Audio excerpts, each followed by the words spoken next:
E assim foi, cara. Quando eu fui pro Bordeaux, aproveitei a oportunidade. E minha mãe é uma coisa muito sagrada, e ela que me motivou para fazer o livro. Por quê? Porque quando eu volto para Curitiba, depois de um pouco mais consagrado, eu falei, agora eu vou comer o arroz e feijão da minha mãe, né? Aquela lá atrás que eu falei que catava papel, eu volto e já não tenho mais essa pessoa. Que orava, que falava, aproveita a oportunidade todos os dias. Aí eu vim entender o que era aproveitar a oportunidade. O tempo passa rápido, né, Paulo? Independente do que você faça, ser catador, engraxate, ou um atleta profissional, faça bem feito. Então é esse ensinamento de uma pessoa que não sabia, né, não tinha estudo, mas tinha inteligência de vivência. Certamente. Então isso me ajudou muito na minha carreira, cara. E esse teste? Como é que foi esse teste? O que tu lembra desse dia? Cheguei pra fazer um teste, menino, magrinho. Tinha chuteira? Cara, eu não tinha chuteira, era descalço. Descalço. Nesse momento. Que posição tu... Era a ponta direita. Ponta Lembra direita? quando antigamente tinha ponta? Claro, ponta. Ponta direita e fiz o teste ali, cara. E primeiro momento, quando o professor Evaldo, que já faleceu, ele me chamou num canto e falou, você vai permanecer aqui segunda, quarta e sexta e traz os documentos. E aí eu vi que eu já tinha passado no teste para poder continuar no Pinheiros já fichado. E aí tu começa a fazer uma base, né? É uma base já ali, né? Toda quarta e sexta você tinha já com os jogadores, com os atletas que já permaneciam no Pinheiros. E aí eu comecei a entender como funcionava um clube, como tinha um processo de um clube na época, que era o Pinheiros, né? Sim. E aí eu fui passando, cada momento passando de fase, né, cara? Um caso do infantil pro juvenil, do juvenil pro juniores, né? Que hoje é sub-20, né? Mas para mim a maior felicidade foi o reconhecimento de, com 16, 17 anos, chegar à seleção brasileira, né? Sendo convocado. Já na seleção brasileira de base com 16, 17 anos.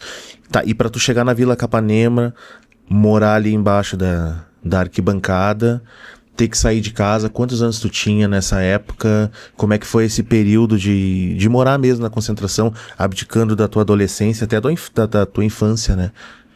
Adriano, você sabe que a partir do momento que eu saí de casa, eu acho que até foi um alívio, eu vejo para esse lado, para minha família, porque era uma boca a menos. Então, assim, eu tô indo para um clube onde que ia dar todas as condições, né? Para eu poder ter uma boa alimentação, um treinamento. E eu saio como fosse hoje, eu lembro, com 2 sacolas do supermercado Real, quem é de Curitiba acho que lembra, com alguma mudinha de roupa e sapato. E eu chego no clube, na concentração, o armário enorme e eu com aquelas 2 sacolas, né? Mas assim, Deus é tão bom que os meninos que estavam ao lado, né, eles davam algumas roupas e quando eu olhei assim, já tava com o armário já praticamente lotado de roupa que eles acabaram doando para mim, né? E dividia entre quantos ali? Nós dividíamos mais ou menos 20 atletas, cara. 20. E aí 20 depois atletas. do treino era... eu sempre falo que é uma competição, né? Por mais que você tenha um elenco, um grupo de meninos, mas todo mundo quer chegar ao objetivo. E foi bacana porque eu sou muito de agregar, né? Sempre de estar ajudando um ou outro, né? Tanto que até hoje eu tenho amizade com esses atletas, ex-atletas, né? E na época eu fui muito feliz, porque talvez Papai do Céu me abençoou muito com isso, né? É o sorriso, é o carinho, é a atenção, né? Então isso aí acabou me ajudando muito, assim, no meu início de carreira. Tá, e aí tu tá ali na concentração, tua idade vai avançando, tu já chega na seleção de base, e como é que tu sobe pro profissional? Quem foi teu primeiro treinador? Como é que te chamaram? Vem treinar aqui com a gente. Como é que foi essa passagem de fase? Eu, no Paraná Clube, o Paraná sempre teve a categoria muito forte. Quando eu vou pra seleção, a primeira oportunidade que eu tive, né? Voltando lá atrás, né? Falando, aproveitar a oportunidade.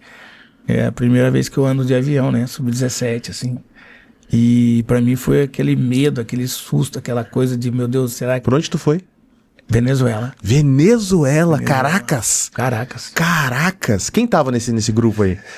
Só assim, impressionante essa base, cara. Eu vou falar pra vocês, Diz uns vai nomes lembrar, aí. cara. Jean, Ian do Vasco, Caraca. Marcos, goleiro do Palmeiras, O Marcos com cabelo. Magrão, O Magrão que jogou no Magrão Inter? que jogou no... Não, o Magrão que jogou no... O Não, Magrão Magrão jogou no depois. Coxa aqui também, Ah, tá. né? Claro. E Argel, Argélico Fux. inclusive ele tava batia, aqui no né? Paraná, batia muito. Batia bastante, né? Né? Tinham vários jogadores, cara, assim, né? O Dida, goleiro. Vampeta também, cara. Já era resenha? Porra, sempre. Sempre. Então, assim, olha a experiência que eu consegui sair de Curitiba, aquele menino que eu te falei, e de repente você tá numa sub-17. Então, quando nós conquistamos o título lá na Venezuela, eu já retorno pro profissional. E Que legal. O preparador físico era o Carlinhos Neves, né? Sim. Multicampeão. Aham. E era o Otacílio Gonçalves, cara. Chapinha. Gaúcho, Chapinha. Chapinha. Ele me colocou para poder estar no profissional, ele junto com Ramírez. O Ramírez também é um cara fantástico também, uruguaio, né? Esse Ramírez é aquele que correu atrás do Rivelino no Maracanã. Não sei se você viu essa história. Claro, eu lembro dessa história. Ele que também... O Rivelino entra com tudo na escadaria, né? Pro vestiário, dentro do vestiário, Maracanã. né? Então, assim, olha só que experiência que eu tive com esses atletas, né, de seleção.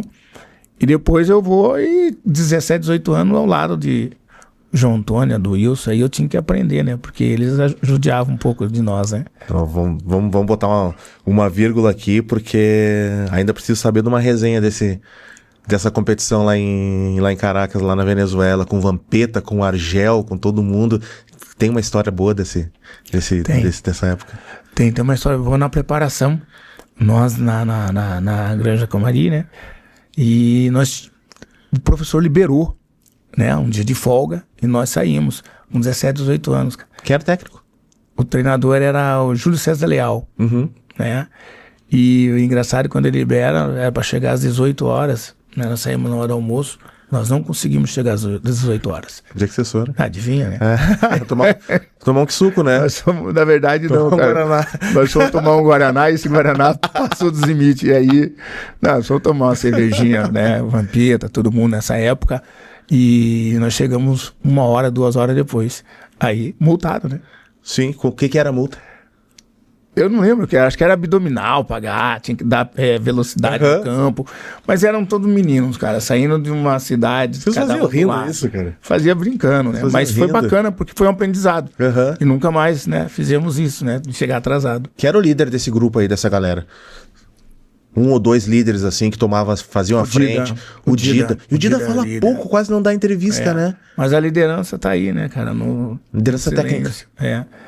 O Dida, o Vampeta era um cara que também com a liderança, brincando, ele era um líder. Eu também sempre fui um cara meio Sim, que... tu óbvio, né? Um líder, assim, mas assim, cara, são experiências maravilhosas, que esses caras hoje todos consagrados, né, cara? Tá, mas nessa seleção tu jogava de 5 e ele de 8? Ou vocês disputavam a posição? Não, ele de 5, eu de 8. Ele de 5, tu saía um pouco mais. saía um pouco mais. Ele ficava. Depois Apesar que o Vampeta jamais fica, né? Ele tem qualidade também, sim, né? exato. Mas tinham outros volantes também, né? Que cumpria ali o primeiro volante, daí saía nós dois. Dá pra jogar em várias funções ali também, cara. Sim, eu lembro que esses 2 atletas do Vasco, o Jean e o Ian, o Ian depois jogou no Inter. Lembro. Cara, esses caras eram um inferno, cara. Impressionante. E eles vieram de uma geração onde o Vasco tava revelando muito. O Vasco primeiro... Bom, não precisamos nem falar, né? Primeiro revelou o Romário, aí depois revelou o Sorato, o Bismarck, o Mauricinho. E aí depois Jean, Ian. Ainda teve o Jardel. E teve o Bigode, né? O Valdir Bigode. Esse meteu gol que nem um louco. E nessa seleção que também, base, cara, né, no Vasco. Né? Não, base fortíssima. Também tinha o Sávio, cara. O Sávio também tá na seleção, cara. Só o Sávio. Não, só o Sávio. Real Madrid. Tarisco? Eu jogava muito. Eu sou muito feliz, assim, cara, realizado por jogar com esses atletas, né? Atletas consagrados, atletas que tinham qualidade, né? E chamava a responsabilidade dentro de campo. Isso é uma seleção, Paulo. Era uma seleção. Cara, isso é uma seleção, velho.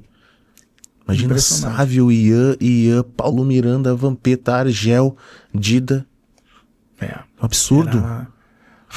Engraçado, né? O Brasil, eu sempre falo que poderia ganhar várias Copas do Mundo, né? Cara, isso é um Essa absurdo. qualidade toda. E vocês tinham a CBF pagava uma diária pra vocês, um